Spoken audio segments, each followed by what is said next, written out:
एक दिन सड़क किनारे मशीन द्वारा भूमि की खुदाई करने का काम चल रहा था तो अचानक मशीन में कुछ फंस गया। देखा तो वह एक सफेद रंग की कार थी जिसका सिर्फ ढांचा ही रह गया था। राकेश ने कार रोकी और उतर कर सलोनी के घर का दरवाजा खटखटाया। सलोनी ने दरवाजा खोलते ही कहा, नमस्ते जीजा जी। नमस्ते, राकेश ने आंगन में घुसते हुए कहा। क्या हाल है सलोनी? बस आपका ही ख्याल दिल में है, मुस्कुराते हुए सलोनी ने कहा। कमरे में आकर एक कुर्सी पर बैठते हुए राकेश ने पूछा, मामी जी दिखाई नहीं दे रही हैं, कहीं गई हैं क्या? कल पास के एक गांव में गई थी। वे 1 घंटे में आ जाएंगी। कुछ देर पहले माँ का फोन आया था। आप बैठो, तब तक मैं आपके लिए चाय बना देती हूँ। राजन तो स्कूल गया होगा।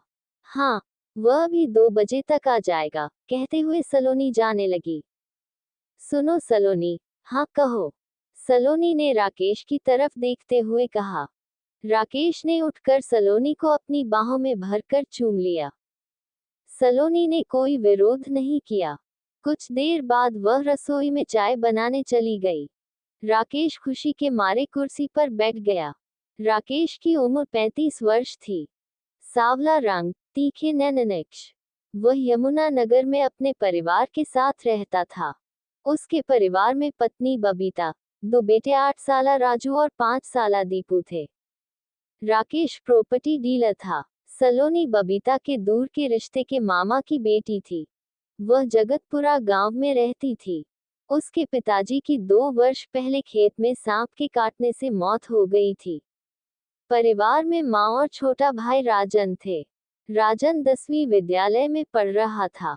गांव में उनकी भूमि थी। फसल से ठीक ठाक गुजारा हो रहा था। सलोनी को पता भी न चला कि कब राकेश उसके प्रति खींच गया था।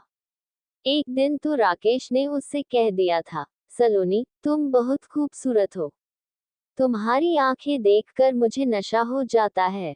दिल करता है कि हर समय तुम्हें अपने साथ रखूं। मुझे अपने साथ रखोगे तो बबीता दीदी को कब टाइम दोगे? उसे तो कई वर्ष से टाइम दे रहा हूँ। तुम मेरी जिंदगी में देर से आए हो। अगर पहले आती तो अपना बना लेता। बहुत अच्छे सपने देखते हो आप। मैं इस सपने को सच करना चाहता हूँ। कैसे? यही तो समझ में नहीं आ रहा है अभी। इसके बाद सलोनी भी राकेश की ओर खींचती चली गई।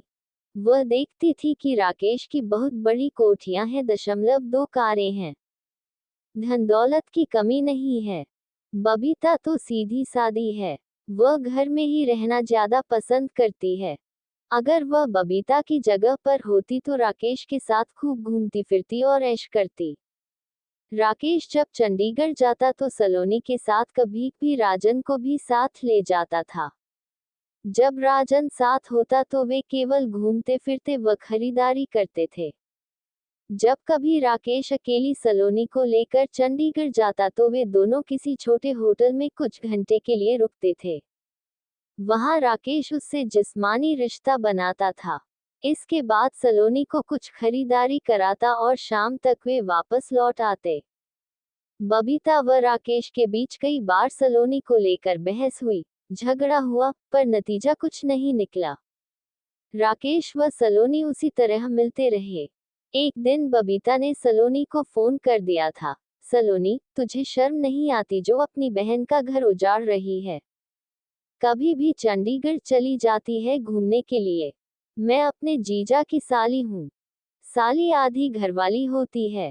आधी घरवाली जीजा के साथ नहीं जाएगी तो फिर किसके साथ जाएगी? आधी नहीं, तू तो पूरी घरवाली बनने की सोच रही है।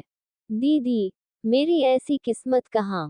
और हाँ, मैं जीजाजी को बुलाने नहीं जाती, वे ही आते हैं मेरे पास। तुम उनको रोक लो ना, सलोनी ने कहा था। सलोनी की माँ भी यह सब जानती थी, पर वे मना नहीं करती थी क्योंकि राकेश सलोनी पर खूब रुपए खर्च कर रहा था। सलोनी कमरे में चाय व खाने का कुछ सामान लेकर लौटी।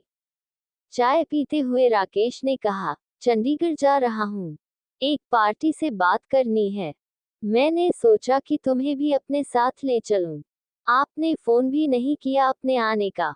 मैंने सोचा था कि आज फोन न करके तुम्हें सरप्राइज दूंगा, तो मिल गया ना सरप्राइज। माँ भी नहीं है, सूना घर छोड़कर मैं कैसे जाऊंगी। कोई बात नहीं, मैं मामी जी के आने का इंतजार कर लेता हूँ। मुझे कौन सी जल्दी है, तुम जरा मामी जी को फोन मिलाओ। सलोनी ने फोन मिलाया। घंटी तो जाती रही, पर कोई जवाब नहीं मिला। पता नहीं, माँ फोन क्यों नहीं उठा रही हैं, सलोनी ने कहा। कोई बात नहीं, मैं थोड़ी देर बाद चला जाऊंगा। अब चंडीगढ़ तुम्हारे बिना जाने को मन नहीं करता। अगर तुम आज न जा पाए तो 2 दिन बाद चलेंगे, राकेश ने सलोनी की ओर देखते हुए कहा। कुछ देर बाद सलोनी की माँ आ गईं। वे राकेश को देखकर बहुत खुश हुई और बोली, और क्या हाल है बेटा? बच्चे कैसे हैं? बबीता कैसी है? कभी उसे भी साथ ले आया करो। वह तो कहीं आना जाना ही पसंद नहीं करती मामी जी। पता नहीं, कैसी आदत है बबीता की, कहकर मामी ने मुंह बिचकाया। मामी जी, मैं चंडीगढ़ जा रहा हूँ। सलोनी को भी साथ ले जा रहा हूँ। ठीक है बेटा, शाम को जल्दी आ जाना। सलोनी तुम्हारी बहुत तारीफ करती है कि मेरे जीजाजी बहुत अच्छे हैं। वे मेरा बहुत ध्यान रखते हैं। सलोनी भी तो किसी से कम नहीं है, राकेश ने मुस्कुरा कर कहा। कुछ देर बाद राकेश सलोनी के साथ चंडीगढ़ पहुंच गया। एक होटल में कुछ घंटे मस्ती करने के बाद वे रोज गार्डन और उसके बाद झील पहुंच गए। शाम हो चुकी है, वापस नहीं चलना है क्या? सलोनी ने झील के किनारे बैठे हुए कहा। जाने का मन नहीं कर रहा है। क्या सारी रात यहीं बैठे रहोगे? सलोनी के साथ तो मैं कहीं भी सारी उम्र रह सकता हूँ। बबीता दीदी से ये सब कह कर देखना। उसका नाम लेकर क्यों मजा खराब करती हो? सोचता हूँ कि मैं हमेशा के लिए उसे रास्ते से हटवा दूँ। दूसरा रास्ता है कि उससे तलाक ले लूं। उसके बाद हम दोनों खूब मजे की जिंदगी जिएंगे, राकेश ने सलोनी का हाथ अपने हाथों में पकड़कर कहा। पहला रास्ता तो बहुत खतरनाक है। पुलिस को पता चल जाएगा और हम मजे करने के बजाय जेल में चक्की पीसेंगे।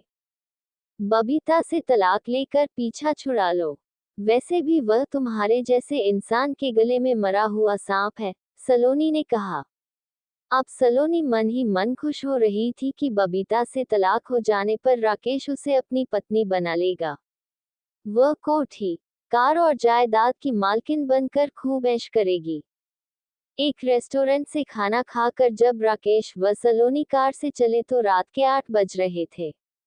राकेश ने बबीता व सलोनी की मां को मोबाइल फोन पर सूचना दे दी थी कि वे 2 घंटे में पहुंच रहे हैं।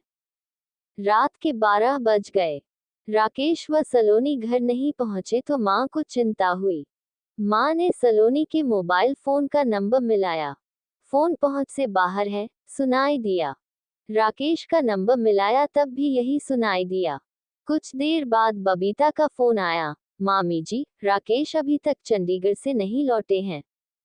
वे आपके पास सलोनी के साथ आए हैं क्या?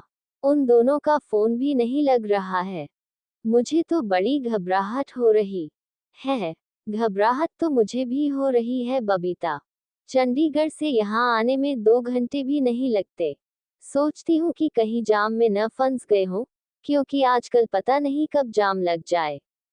हो सकता है कि वे कुछ देर बाद आ जाएं, मामी ने कहा। पता नहीं क्यों मुझे बहुत डर लग रहा है। कहीं कुछ अनहोनी न हो गई हो। डर मत बबीता, सब ठीक ही होगा, मामी ने कहा जबकि उनका दिल भी बैठा जा रहा था। पूरी रात आंखों आंखों में कट गई, पर राकेश व सलोनी वापस घर नहीं लौटे। सुबह पूरे गांव में ये खबर आग की तरह फैल गई कि कल दोपहर सलोनी और राकेश चंडीगढ़ गए थे। रात लौटने की सूचना देकर भी नहीं लौटे। उनका कुछ पता नहीं चल रहा है। बबीता व मामी के साथ 3-4 पड़ोसी थाने पहुंचे और पुलिस को मामले की जानकारी दी। पुलिस ने रिपोर्ट दर्ज कर ली।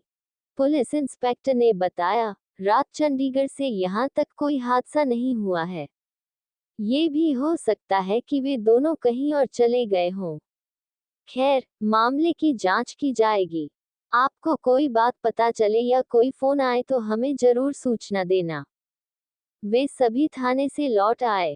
दिन बीतते चले गए, पर उन दोनों का कुछ पता नहीं चल सका। जितने मुंह उतनी बातें। वे दोनों तो एक दूसरे के बिना रह नहीं सकते थे। वे तो चंडीगढ़ मजे करने के लिए जाते थे। राकेश का बस चलता तो सलोनी को दूसरी पत्नी बनाकर घर में ही रख लेता।